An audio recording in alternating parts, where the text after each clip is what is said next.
Момчета! Как? Как? Ти погледни на това нещо просто. Аз когато бях на Евент 26, се научих на много неща. И сега просто когато попаждаш на някакви подобни обекти и разбираш, че да. Репутацията това е просто луда работа. Не, тук нормално, няма тук до какво да кажеш. Общо взето човека му направяха... Вижте това преход. С зъбите го гризали тук. А пък тук изобщо може да се изприпънеш и така. Ужас. Уважаеми клиенти, гледайте на портфолиото на майсторите.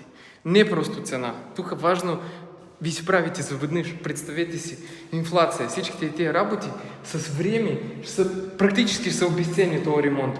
Но, ако си направиш сега нормален ремонт, след години ще имаш качество. И дори ако решиш да си продадеш апартамента, не знам, под продажба ли или не, но вижте. Това е просто ужас. Държим линия. Обърнете това по линка в описанието на профила.